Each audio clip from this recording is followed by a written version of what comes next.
Antes de começar, quero dar meus parabéns aqui para a nossa TV, pela beleza que é um trabalho desse que alcança um tempo tão significativo. Parabéns. Mas vamos começar. Indiscutivelmente, ao longo da história da humanidade, o homem nunca esteve sozinho. Desde épocas imemoriais, o homem tem recebido ao longo da história uma série de mensagens espirituais de vários daqueles que são chamados como se fossem missionários do mundo espiritual, grandes iluminados, grandes homens que trouxeram doutrinas extraordinárias para todos nós. A notícia do amor, da imortalidade da alma e da desnecessidade de nós nos apegarmos às coisas materiais são notícias muito antigas, que desde muitos e muitos séculos e milênios a humanidade já tinha a chance de conhecer através de diversos homens que aqui aportaram, trazendo suas notícias extraordinárias. Esses homens apareceram em diversas regiões do planeta, em diversos povos e épocas distintas. E por esse motivo nós podemos dizer que esse conhecimento ele se derramou sobre a história da humanidade durante boa parte daquilo que a gente pode chamar a história do mundo antigo. Almas extraordinárias conseguiram encontrar o caminho da felicidade a partir da hora em que se defrontaram com mensagens antigas e maravilhosas trazidas por esses grandes homens que cruzaram a história da humanidade. Mas as notícias que esses homens trouxeram, as revelações das quais eles foram portadores, não conseguiam alcançar todas as pessoas. Seus conhecimentos eram extraordinários, mas eram muito profundos para o homem da época. A criatura humana, no período em que Krishna esteve por aqui, não conseguia entender os princípios da lei de causa e efeito e da reencarnação. Muitos entendiam, mas a grande massa da humanidade não conseguia entender esse conhecimento. A mesma coisa aconteceu com Buda. Quando Buda vem à humanidade, ele traz um conhecimento espetacular. Mas nem todas as pessoas conseguiram entender a questão do autoconhecimento, do autodescobrimento, do nirvana, dessa conexão nossa com o nosso eu interior sublime. Então, a mensagem do Buda, ela também não conseguiu ser entendida pela maioria daqueles que compunham a civilização terrestre. Coisa assemelhada nós vamos encontrar nos vários outros que aqui passaram, deixando suas notícias espirituais. Os Vedas, a Cabala, Zaratustra, Hermes Trismegisto no Egito, Confúcio, tantos outros que trouxeram mensagens extraordinárias, mas que a humanidade não conseguia entender na sua completude. E aí aconteceu que, de certa maneira, a gente às vezes fica pensando, mas se essa mensagem ela não era uma mensagem que todo mundo entendia, por que veio? E para que veio? Para quem veio? Como é isso que você manda uma mensagem dessa e a humanidade não tem condição de absorver? Por que manda? Manda-se porque essas mensagens extremamente interessantes e profundas não se destinavam à humanidade. Elas não estavam apontadas para o mundo como um todo. Elas tinham como objetivo atingir uma determinada população que existia na Terra, que não era, na verdade, a totalidade do planeta. Eram espíritos diferenciados que viviam entre nós, inteligentíssimos, mas muito atrasados do ponto de vista moral, e que, em função dessa sua condição de endurecimento dos corações, estavam na Terra nesse período para impulsionar o nosso conhecimento, ao mesmo tempo em que as lições que a Terra lhe oferecesse poderia quebrar a resistência moral dessas almas. É exatamente para esse grupo seleto daqueles que na literatura espírita nós conhecemos pelo nome de exilados, migrados, os espíritos superinteligentes que compuseram o início da nossa civilização. Seja bem-vinda, minha irmã Fátima Rabelo, seja muito bem-vinda. Então, essas mensagens, elas vieram para esses povos, elas vieram destinadas para esse grupo, mas a humanidade não entendia, as pessoas não compreendiam, era indecifrável o pensamento de Buda, era incompreensível as falas da Cabala, era difícil interpretar a pureza dos Vedas ou o conhecimento de Buda.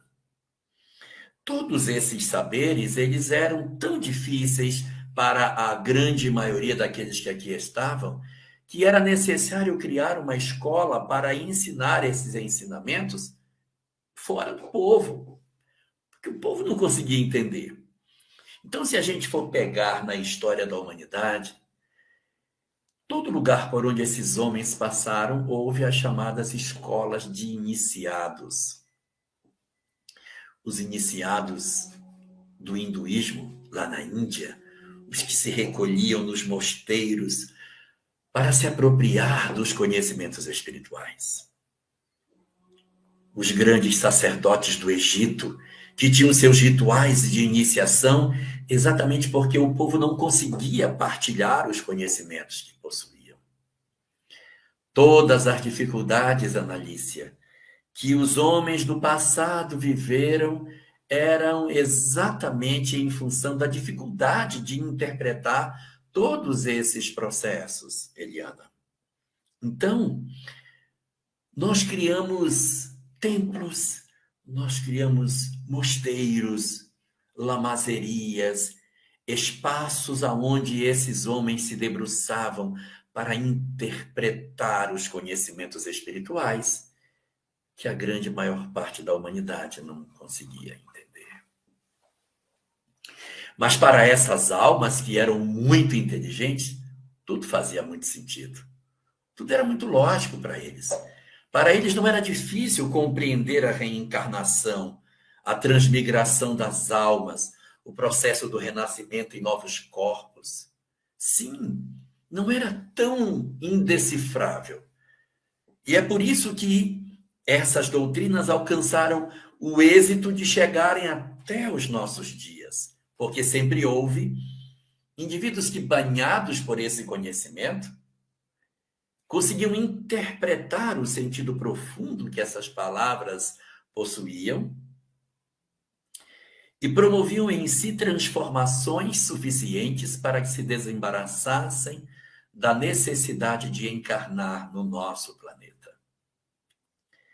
E dessa forma, os povos antigos tiveram os seus iluminados, uns mais conhecidos, outros menos, mas a consulta dos livros religiosos de todos os povos antigos vão mostrar para nós notícias interessantíssimas que os povos antigos possuíam.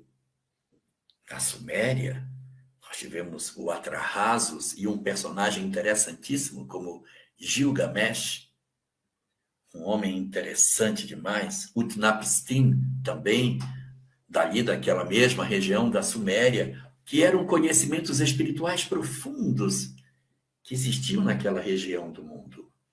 Assim, portanto, dentro da perspectiva daquilo que a nossa humanidade tem para nos oferecer, nós vamos descobrir que esses conhecimentos nunca deixaram de existir. Nunca deixaram. A humanidade sempre esteve banhada dessas verdades. Mas verdades para grupos. Não era uma verdade para todos. Não era uma verdade que atingisse todas as pessoas, não era. Era um conhecimento que estava destinado para um grupo apenas daqueles que eram mais capazes. E esse grupo, ele foi aproveitando as lições que eram recebidas e foram retornando para seus mundos de origem e foram ficando um número menor. Eles foram sendo reduzidos daquele monte de egípcio, ficou um pouquinho, aquele monte de hindu, ficou um pouco também, dos arianos, um pouquinho, dos hebreus também ficou um pouco. Então, foram ficando desses povos aonde essas mensagens extraordinárias chegavam, foi ficando alguém, ao mesmo tempo em que a própria humanidade foi se desenvolvendo. Aquele homem que nós podemos dizer que seria o homem médio do planeta, o espírito típico da Terra, também estava se desenvolvendo. Os que que vieram de fora para integrar a nossa humanidade terrestre, estavam já deixando seus conhecimentos com a humanidade, estávamos aprendendo muita coisa. E, ao mesmo tempo, nós, que éramos, digamos assim, os da Terra propriamente dito, estávamos começando a desenvolver o intelecto, a capacidade de entender novas coisas. Talvez não conseguíssemos ainda entender o intrincado processo da reencarnação. Não, talvez a gente não conseguisse isso.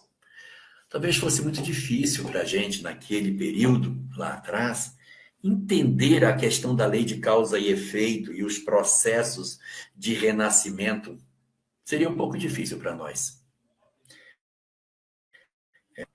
Talvez fosse difícil para nós entendermos determinados mecanismos da transição etária, da própria reencarnação, os processos que a gente passava. Está travando o meu sinal, Américo?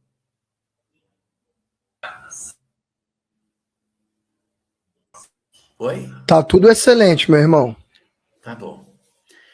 Então, nós não tínhamos ainda talvez condição de executarmos o trabalho de ensinar todas aquelas coisas. Por quê? Porque a humanidade talvez não tivesse aquela musculatura espiritual e intelectual para aprender tudo sobre lei de causa e efeito, sobre o mundo espiritual, sobre mediunidade. Mas tinha coisas que talvez a gente já pudesse aprender. Coisas que seriam essenciais para que o homem despertasse. Coisas essenciais para que realmente a humanidade desse um passo à frente. Era necessário que chegasse na Terra um conhecimento que não seria tão profundo como as outras notícias, mas que descedentasse a humanidade, não um povo, a humanidade da escuridão em que vivia. A humanidade, no seu grande número de pessoas, desconhecia a lei do amor, desconhecia. A verdade é essa. A lei do amor estava realmente divulgada na Terra para os iniciados. As notícias que falavam sobre como é que era a questão da vida após a morte também estavam na Terra para os iniciados. O homem comum tinha muito pouca informação de tudo isso. Era muito frágil tudo isso. Então, o nosso governador planetário, o espírito que tem a responsabilidade direta pelo desenvolvimento da Terra,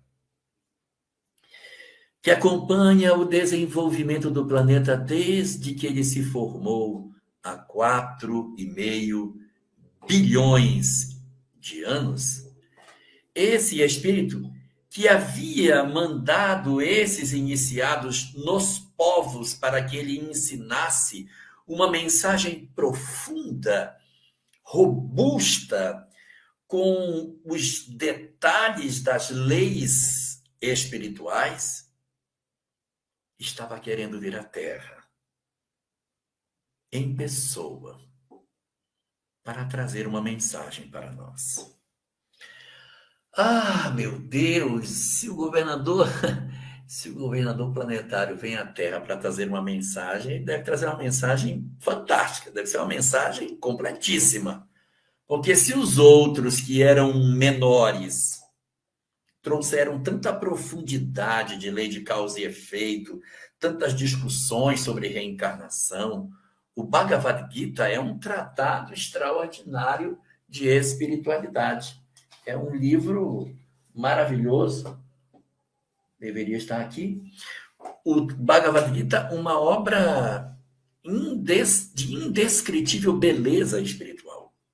Então, assim, se Buda falava sobre tudo isso, falava do autoconhecimento, do mergulho no eu, na luta do homem contra as suas imperfeições, através das várias existências corporais, se Krishna detalhava de maneira tão nítida como é que se dava o mecanismo da evolução, os processos de desenvolvimento do ser, as etapas do processo de transformação moral pelo qual nós passaríamos, as virtudes essenciais, o fenômeno do renascimento através do qual a alma encontraria a perfeição, os Vedas que falavam inclusive de transmigração planetária, sim, os Vedas que são mais antigos do que todos eles, falavam da possibilidade de migração para outros orbes. Isso é muito impressionante. Como que mensagens eram profundas e eles nem eram assim tão extraordinários, né, esses sacerdotes, para receberem uma mensagem tão maravilhosa. Então, se o governador planetário estava vindo, nossa, que mensagem completíssima, estupenda, maravilhosa. Ele ia fazer uma mensagem, certamente, que ia entregar tudo. Ele ia entregar todas as leis. Ia ser lindo demais. Não foi o que aconteceu. O governador planetário, ou seja, o que comanda todo o processo de desenvolvimento do orbe, quando veio, ele não veio para fazer uma revelação local. Ele não veio para trazer uma revelação apenas para um povo, para um grupo. A revelação teria que ser uma revelação que atingisse toda a humanidade. Que abraçasse a humanidade como um todo. O foco não era mais um povo. O foco era o mundo. O objetivo seria trazer para o mundo luzes espirituais a fim de que nós despertássemos. Mas se a mensagem vem para todo mundo, ela não poderia ser tão profunda. É lógico, é lógico. Sim, Maristela, você tem razão. As técnicas de Ayurveda são maravilhosas. Só que o homem médio de quando essas técnicas chegaram não conseguia entender a profundidade delas. Então, quando o governador planetário vem, ele vem com um foco. Eu preciso atingir toda a humanidade. Eu preciso oferecer ao homem toda a minha condição de que toda criatura da Terra consiga entender a mensagem que eu tenho para passar. E exatamente por isso foi feito uma programação para que os ensinamentos do Cristo atingissem exatamente esse objetivo. Sim, o nosso governador planetário é o Cristo, Jesus de Nazaré. Ele vai pegar o conhecimento que estava incrustado dentro daqueles templos em que era um conhecimento iniciático, que ninguém tinha acesso, ele vai jogar para todo mundo. Ele vai ensinar a lei do amor para todos. Ele vai divulgar o conhecimento para todas as criaturas. Não haverá mais conhecimentos secretos, homens isolados para desenvolverem os seus saberes. Mas para que ele conseguisse fazer isso, Paulo, ele precisava trabalhar coisas que fossem essenciais e que resolvessem o problema da humanidade. E aí vem a grande pergunta. Apresentar ao homem a ideia da reencarnação, da lei de causa e efeito, os mecanismos, como é que ela acontece, talvez as pessoas não entendessem. Talvez o mundo não conseguisse entender essa lei, seria muito complexo para muitas criaturas ingênuas e simples. Essa não dava para ver. Mas e o conhecimento da imortalidade? Esse conhecimento da imortalidade, será que dava para a gente trazer, dá para falar sobre a imortalidade? Isso ajuda? Isso é resolutivo? Então se percebe que o entendimento da existência da imortalidade é uma coisa fundamental para que a humanidade se transforme. Claro, se eu penso que eu sou apenas um corpo, se eu penso que eu sou apenas matéria, qual é o meu foco? O meu foco é a vida material. O meu foco são as coisas do mundo material, Sônia. Então, na hora que a gente tem a possibilidade de entender que somos, além da matéria, espírito, isso transforma profundamente a minha ótica de vida. Ah, quando eu descubro que serei um espírito que vai viver para sempre. Quando eu perceber que deixarei a matéria e que irei para o mundo espiritual, e que lá terei a possibilidade de viver para todo sempre, como que isso transforma as nossas vidas? Então, o conhecimento da imortalidade, esse não dava para tirar, não tem como. Era inamovível dentro das nossas vidas o entendimento de que tem vida após a morte. Mas os outros também falaram de vida após a morte. Puxa, Krishna falou demais. O que ele pode trazer para dar uma comprovação efetiva de que tem a imortalidade? Seria muito interessante trazer um conhecimento que não deixasse dúvida de que a vida continua. E o que vai acontecer? Olha, a gente tem tantos homens do passado: Krishna, Buda, Sócrates, Platão, Abraão, Moisés. Tem um monte de gente. Nenhum apareceu após a morte. Nenhum. Todos falaram que tinha vida após a morte. Mas nenhum reapareceu para os seus discípulos para dizer que a vida continua. É lógico que ao longo do tempo as pessoas tiveram contato com determinadas entidades espirituais. Os judeus, por exemplo, têm uma afinidade muito grande com o profeta Elias. E dizem que o profeta Elias é um personagem que é muito presente na história da humanidade pela possibilidade que ele tem de oferecer a todos nós conhecimentos espirituais extraordinários.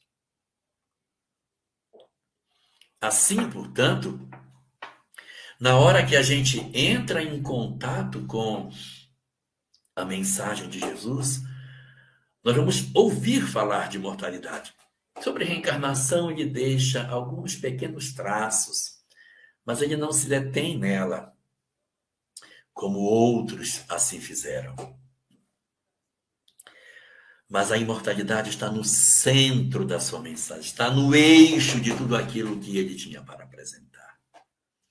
Está na posição mais nevrálgica da sua doutrina, a ideia de que, como diz o Roberto Carlos, existe uma outra vida além, um renascer, morrer. Não é o fim. Então essa notícia, ela é suficiente para que o homem transforme as suas vidas. Ter a certeza da imortalidade transforma a vida das criaturas. E isso aconteceu na sua pregação.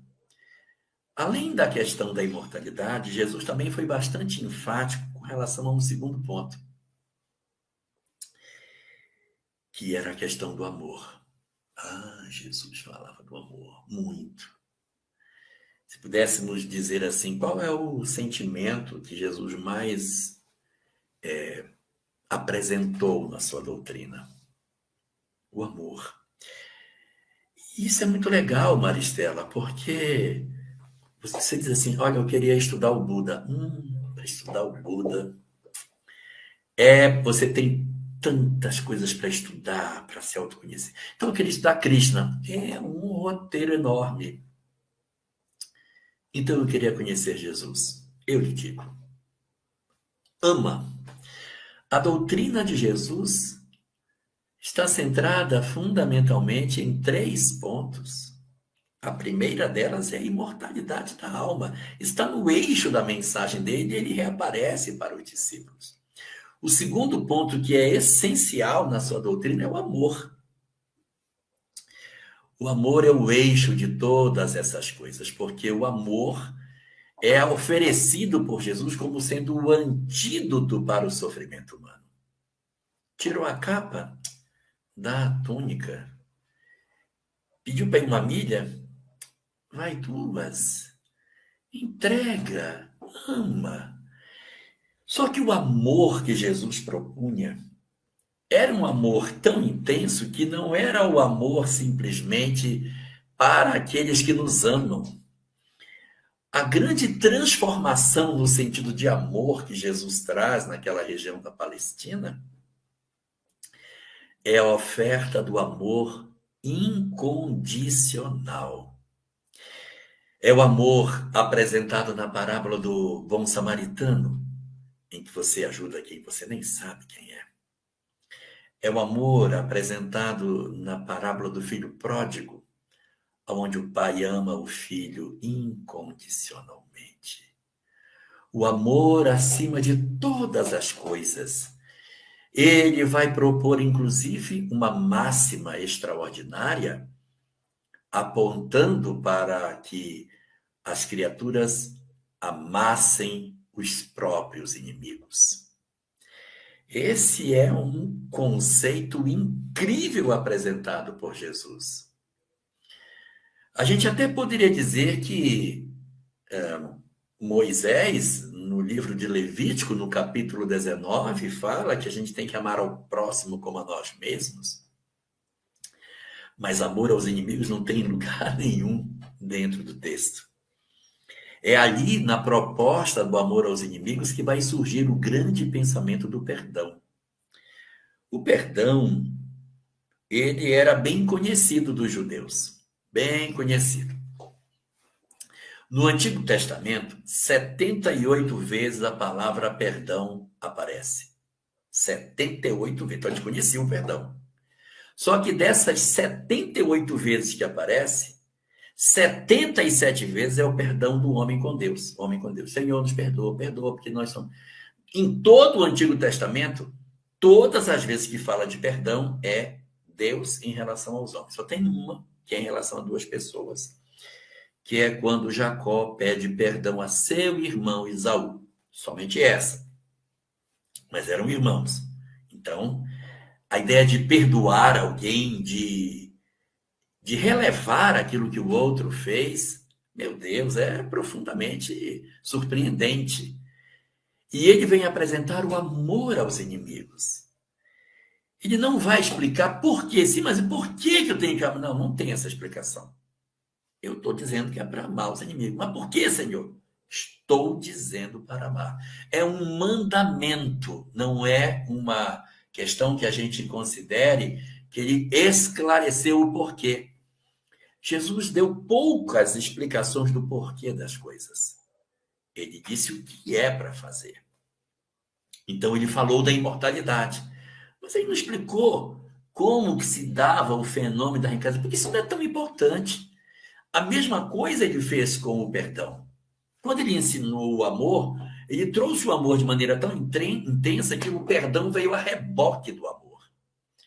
O perdão veio a reboque.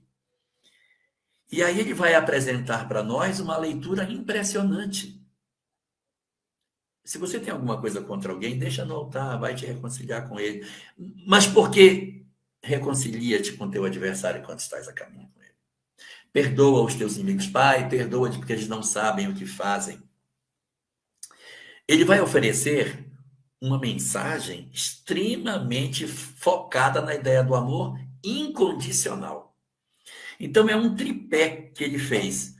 Uma peça fundamental da sua doutrina é a imortalidade, sem avançar para as questões reencarnatórias.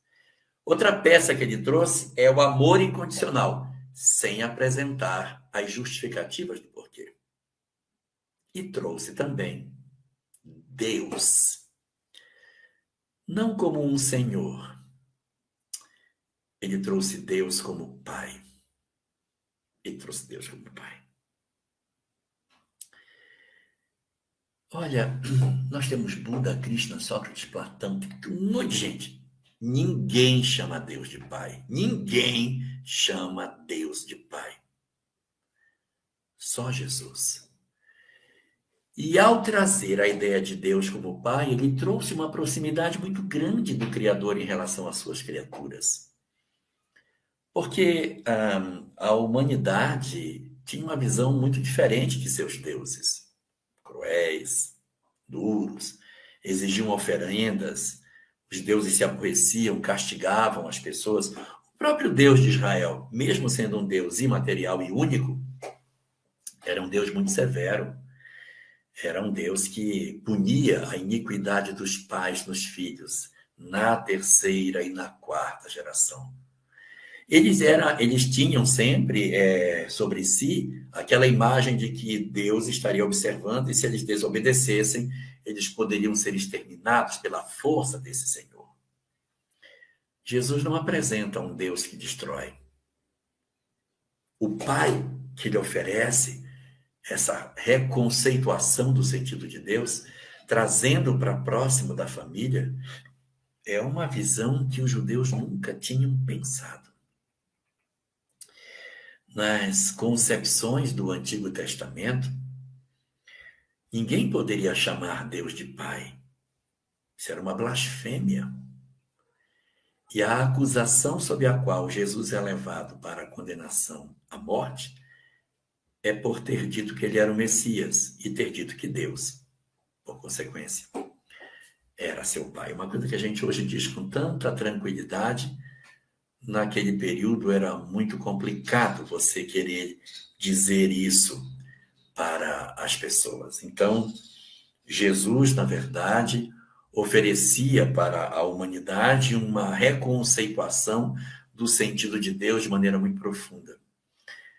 E por que ele não chamou Deus de outra coisa? Por que ele chamou de Pai? Por que ele não chamou de, sei lá, de professor, cuidador? Nós temos outros livros religiosos que chamam Jesus de o Eterno, o Misericordiosíssimo, o Piedosíssimo. Então, é sempre colocando que ele é piedoso, que ele é misericordioso, mas não chama de Pai. Jesus, quando chama Deus de Pai, ele instantaneamente alterou a relação entre todas as criaturas do planeta. Numa tacada, ele transformou todos nós em irmãos. Então, quando a gente fala assim, por causa da fraternidade universal. A primeira criatura na Terra a falar de fraternidade universal é Jesus. Os outros falavam de fraternidade, mas não é fraternidade local. Moisés dizia, amai o próximo como a si mesmo. Não é todo mundo, é só o próximo. O que mora na outra vila, o inimigo do outro povo, ele não é para ser amado. Boa noite, Cléa Banhos de Espigão do Oeste, Rondônia, minha terra. Boa noite, seja muito bem-vinda. Então, nós temos aqui uma reconceituação profunda do sentido da relação entre as criaturas. Ao oferecer aos homens a compreensão de que Deus era Pai, quando os homens se olham, nós todos pertencemos a uma mesma família. Quando nos olhamos, enxergamos parte de mim no outro, porque o Senhor é o mesmo. o Senhor é a mesma criatura é o mesmo Criador para todas as criaturas.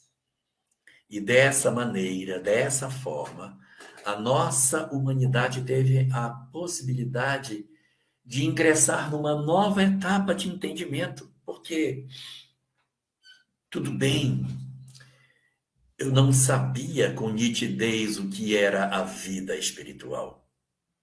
Sabia que tinha vida após a morte. E Jesus apareceu para provar que ela era verdadeira. Tudo bem, eu não sabia detalhes sobre como é que acontece os mecanismos da vida, da evolução, mas eu sabia que o amor era necessário para que eu vivesse. E Deus estava reconceituado para mim. Com essa tríade, Deus como Pai, o amor como regra de conduta e a imortalidade como a lei da vida, os homens seriam capazes de fazer uma nova história para eles. Não precisava muita coisa, bastava isso. Entende que és um ser imortal. Entende que Deus é o Pai de todas as criaturas. E entende que o amor é a tua regra de conduta. Se nós tivéssemos entendido isso, a humanidade teria seguido por um outro caminho. Mas o que aconteceu conosco? Qual foi o resultado das nossas infelizes leituras espirituais? Nós não conseguimos nos apropriar disso. Nós não conseguimos fazer o bom uso disso. Mas isso seria suficiente para transformar a humanidade. Vamos olhar o cristianismo nascente, aquele cristianismo lá dos primeiros séculos. Não tinha pessoas impressionantes, pessoas de um coração estupendo, mártires impressionantes. O que eles sabiam da lei de causa e efeito? O que eles entendiam de reencarnação? Algumas notícias, poucas hipóteses. O que eles sabiam sobre mediunidade? Não, porque tem a mediunidade foi difícil. Sabia que existiam os dons, mas isso não era. Mas eles sabiam da imortalidade. Eles sabiam. Então, não é necessário absolutamente entregar todos os conhecimentos, principalmente para um povo que não tinha condição de absorver. Então, quando Jesus, o Cristo, aparece sobre a terra, ele vem trazer uma mensagem para o mundo. Ele vem trazer uma mensagem para o mundo. E essa mensagem retiraria o homem da escuridão em que vivia. Os iniciados já haviam trazido muitos saberes, não para o mundo, não para o vulgo. Cadê o mosteiro que Jesus criou? Cadê o isolamento que ele propôs para seus discípulos? Cadê o afastamento das criaturas da sociedade para tentarem viver aquilo que Jesus pregava? Negativo. O que aconteceu com o cristianismo nascente? Como é que se organizou o cristianismo após a crucificação? Como foi que se deu isso? Eles não se isolaram da humanidade. Se misturaram para cuidar dos miseráveis, os abandonados, os esquecidos. Unicamente por saber que o amor era a regra, por saber que Deus era Pai e por saber que a vida continua.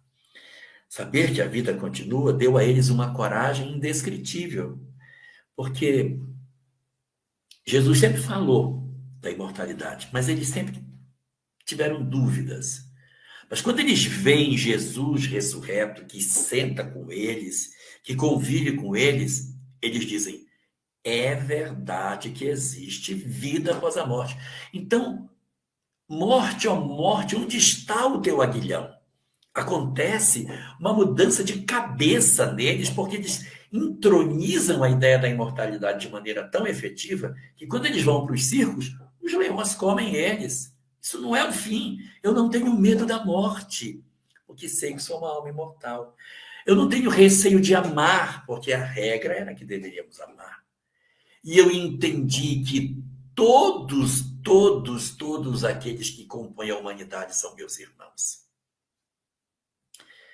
A bem da verdade, esse conhecimento era suficiente para transformar.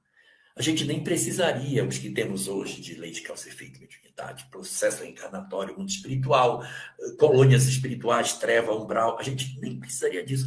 Se nós tivéssemos nos apropriado desse saber, nós teríamos transformado a humanidade.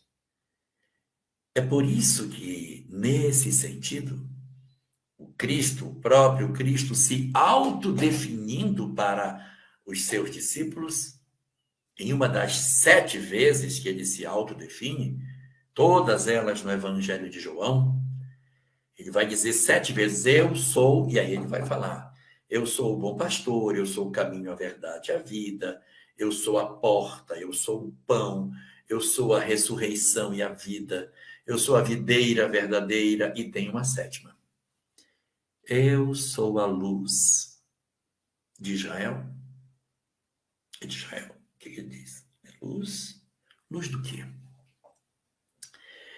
Eu sou a luz do mundo. Porque Jesus não veio para ser a luz de uma criatura só, nem de um povo. Não é uma revelação focada numa específica população. E antes que alguém diga assim, mas ele disse que ele veio para as ovelhas perdidas da casa de Israel. É verdade. Mas leia lá. E de antes. Ele disse antes. E de antes as ovelhas perdidas da casa de Israel. Depois, não entreis na casa dos samaritanos. Depois, não vá de ter com os gentios e nem vá de ter com os samaritanos. E de antes as ovelhas perdidas da casa de Israel. Então, é primeiro as ovelhas de Israel para criar musculatura, depois vai para os samaritanos e depois vai para os gentios para divulgar a mensagem para o mundo. Para ensinar a todas as criaturas aquilo que se aprendia escondido dentro das escolas de sabedoria. Jesus oferece esse processo de descortinar dos saberes espirituais. Como o Paulo Witter aqui está bem lembrando, ele vai trabalhar com aqueles que eram de Israel, e depois com os samaritanos, que ele mesmo faz, e para os gentios ele manda Paulo de Tarso. Então, havia o interesse de que essa mensagem se espalhasse sobre a terra. O cristianismo, embora seja uma doutrina oriental, tem gente que acha que não é, ela não é uma do Ocidente, ela é do Oriente. Sim, a doutrina do cristianismo não é uma doutrina ocidental, ela é oriental. Quer saber por quê? Israel fica onde? Não é no Oriente Médio? Então é do Oriente. Mas ela se ocidentalizou tanto que os cristãos acham que, de repente, a doutrina é europeia. Não é, ela é do Oriente, que foi importada para o Ocidente e se espalhou pelo planeta. Hoje, é a maior de todas as doutrinas que existe sobre a Terra. Não tem nenhuma doutrina hoje mais numerosa do que os cristãos. Lamentavelmente, o mundo com tanta loucura, ele é majoritariamente cristão. Eu queria que ele até nem fosse, porque vendo tanta loucura, meu Deus, como é que pode? O nosso mundo tem tanta gente cristã e ainda tem tanta loucura, tem tanta coisa estranha. Mas somos a doutrina mais interessante do ponto de vista de desdobramento sobre a Terra.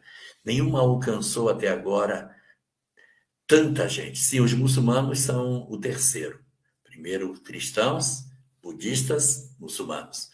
Eles estão crescendo muito, Paulo. Os muçulmanos estão crescendo bastante. Mas se você pega lá, entra no Google, coloca religiões do mundo, você vai ver que o cristianismo ainda é a maior de todas, embora a gente tenha um fenômeno, né, de redução do número de filhos entre os cristãos, que pode comprometer isso no futuro. Mas hoje ainda somos a mais numerosa. Então, o que vai acontecer por conta disso? A gente vai observar Jesus se autodefinindo como a luz do mundo. Eu sou a luz do mundo. pela capacidade de iluminar a humanidade com esses três conceitos. Deus é Pai, existe a imortalidade e o amor é a chave de todas as coisas. Interessante que ele vai se definir 7 vezes. Já falei, sou bom pastor, sou o caminho, a verdade e a vida, eu sou a porta, eu sou o pão, sou a ressurreição e a vida, sou a videira verdadeira e sou a luz do mundo. Mas tem uma coisa interessante nessa luz do mundo, sabe? É o único dos eu sou de Jesus que ele dividiu conosco. Nenhum outro ele dividiu. Ele não diz para ninguém, você também é um bom pastor. Você também é uma videira. Você também é sei lá, uma porta. Todos eu que sou. O único que ele dividiu foi a luz. No Sermão do Monte ele diz, vós sois a luz do mundo. Mostrando que seus conhecimentos, se nós nos apropriarmos deles, nós também podemos ser uma vela que se acende para iluminar o planeta. E nesse período de transição planetária, Américo, o que mais se deseja é que cada um de nós assuma o seu papel de acender a sua chama, de mostrar a sua capacidade de realmente ser um elemento transformador. Nós tivemos na humanidade muitas doutrinas extraordinárias, muitas doutrinas. Mas a doutrina de Jesus, simples, sem grandes rodeios, é, na verdade, o grande patrimônio moral da humanidade. Doutrina espírita hoje, ela nos revela o calço por trás. Ela calça com a lei de causa e efeito o conceito de Deus para que ele não tome. Como é que eu vou acreditar em Deus? Com a lei de causa e efeito. Ele calça o amor através da compreensão da imortalidade, através da compreensão da evolução e da reencarnação. E ele prova que existe a imortalidade através do quê? Da mediunidade. Então, o Espiritismo ele vem com seus princípios para calçar a doutrina de Jesus e garantir a veracidade dos ensinamentos para que ele continue a ser para todos nós a luz do mundo, Américo. A luz do mundo.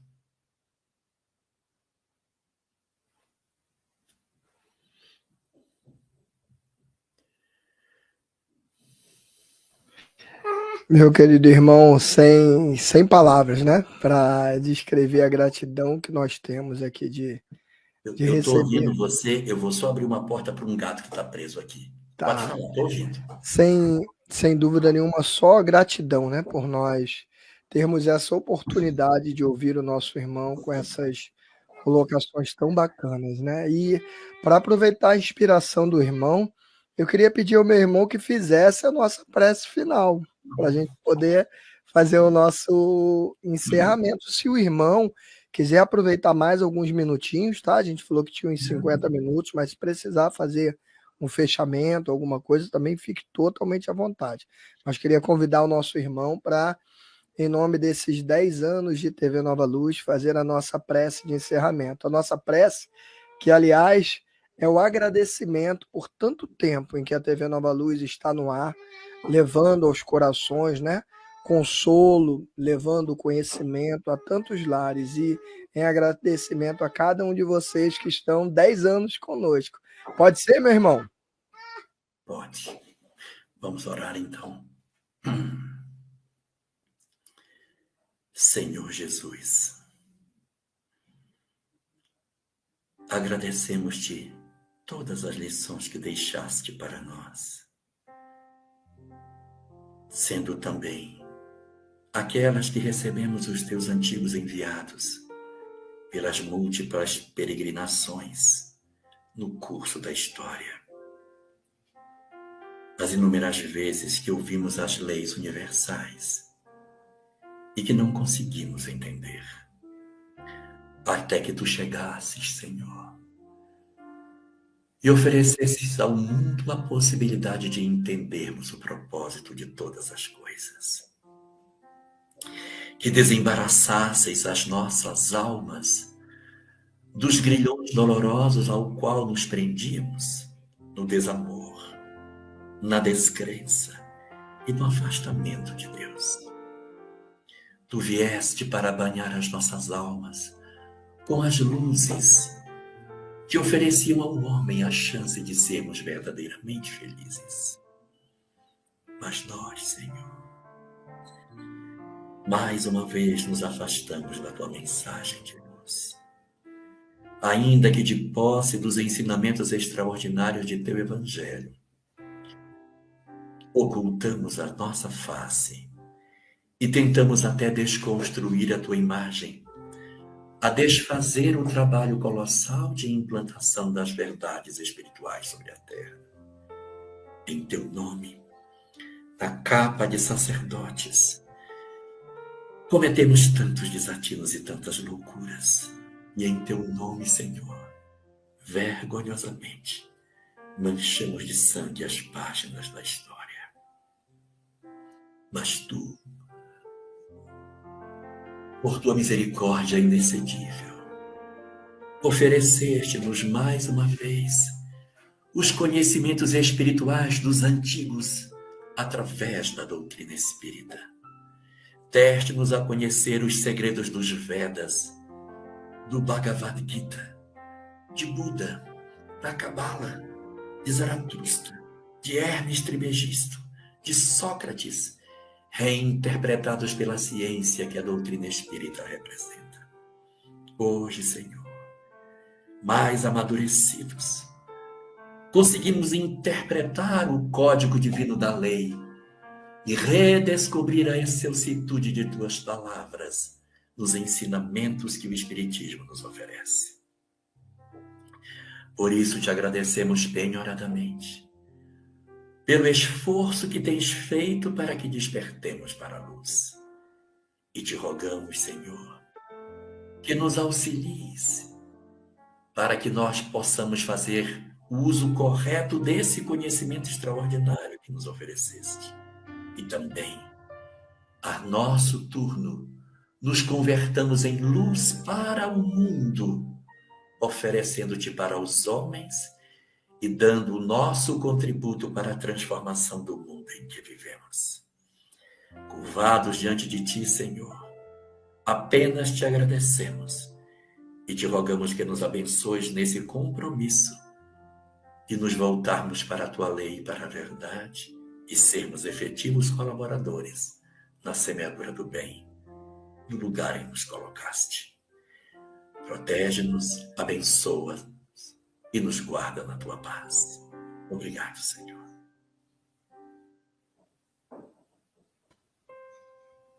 Graças a Deus.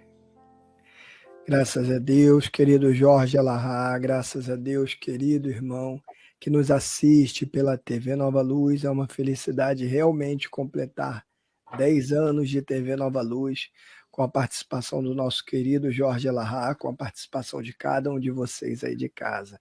Tem uma irmã, Jorge, que colocou aqui que você tem que viver até 100 anos para continuar fazendo essas lives maravilhosas, hein? Olha o compromisso.